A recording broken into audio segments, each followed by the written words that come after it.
شروع اللہ کے نام سے جو بڑا مہربان نہایت رحم والا ہے۔ ہم نے نوح کو ان کی قوم کی طرف بھیجا کہ پیشتر اس کے کہ ان پر درد دینے والا عذاب واقع ہو اپنی قوم کو ہدایت کر دو۔ انہوں نے کہا کہ بھائیو، میں تم کو کھلے طور پر نصیحت کرتا ہوں کہ خدا کی عبادت کرو اور اس سے ڈرو اور میرا کہا مانو۔ وہ تمہارے گناہ بخش دے گا اور موت کے وقت مقرر تک تم کو مہلت عطا کرے گا۔ جب خدا کا مقرر کیا ہوا وقت آ جاتا ہے تو تاخیر نہیں ہوتی، کاش تم جانتے ہوتے۔ جب لوگوں نے نہ مانا تو نوح نے خدا سے عرض کی کہ پروردگار، میں اپنی قوم کو رات دن بلاتا رہا، لیکن میرے بلانے سے وہ اور زیادہ گریز کرتے رہے۔ جب میں نے ان کو بلایا کہ توبہ کریں اور تو ان کو معاف فرمائے تو انہوں نے اپنے کانوں میں انگلیاں دے لیں اور کپڑے اوڑھ لیے اور اڑ گئے اور اکڑ بیٹھے۔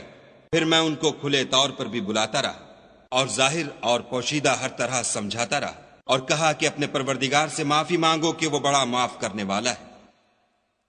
وہ تم پر آسمان سے مہ برسائے گا اور مال اور بیٹوں سے تمہاری مدد فرمائے گا اور تمہیں باغ عطا کرے گا اور ان میں تمہارے لیے نہریں بہا دے گا۔ تم کو کیا ہوا ہے کہ تم خدا کی عظمت کا اعتقاد نہیں رکھتے، حالانکہ اس نے تم کو طرح طرح کی حالتوں کا پیدا کیا ہے؟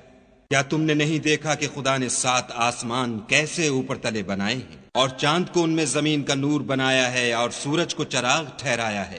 اور خدا ہی نے تم کو زمین سے پیدا کیا ہے، پھر اسی میں تمہیں لوٹا دے گا اور اسی سے تم کو نکال کھڑا کرے گا۔ اور خدا ہی نے زمین کو تمہارے لیے فرش بنایا تاکہ اس کے بڑے بڑے کشادہ رستوں میں چلو پھرو۔ اس کے بعد نوح نے عرض کی کہ میرے پروردگار، یہ لوگ میرے کہنے پر نہیں چلے اور ایسوں کے تابع ہوئے ہیں جن کو ان کے مال اور اولاد نے نقصان کے سوا کچھ فائدہ نہیں دیا، اور وہ بڑی بڑی چالیں چلے اور کہنے لگے کہ اپنے معبودوں کو ہرگز نہ چھوڑنا، اور ودہ اور سوا اور یغوس اور یعوق اور نصر کو کبھی ترک نہ کرنا۔ پروردگار، انہوں نے بہت لوگوں کو گمراہ کر دیا ہے، تو ان کو اور گمراہ کر دے۔ آخر وہ اپنے گناہوں کے سبب پہلے غرقاب کر دیے گئے، پھر آگ میں ڈال دیے گئے، تو انہوں نے خدا کے سوا کسی کو اپنا مددگار نہ پایا۔ اور پھر نوح نے یہ دعا کی کہ میرے پروردگار، کسی کافر کو روئے زمین پر بستہ نہ رہنے دے۔ اگر تو ان کو رہنے دے گا تو تیرے بندوں کو گمراہ کریں گے، اور ان سے جو اولاد ہوگی وہ بھی بدکار اور ناشکر گزار ہوگی۔ اے میرے پروردگار، مجھ کو اور میرے ماں باپ کو اور جو ایمان لا کر میرے گھر میں آئے اس کو اور تمام ایمان والے مردوں اور ایمان والی عورتوں کو معاف فرما، اور ظالم لوگوں کے لیے اور زیادہ تباہی بڑھا۔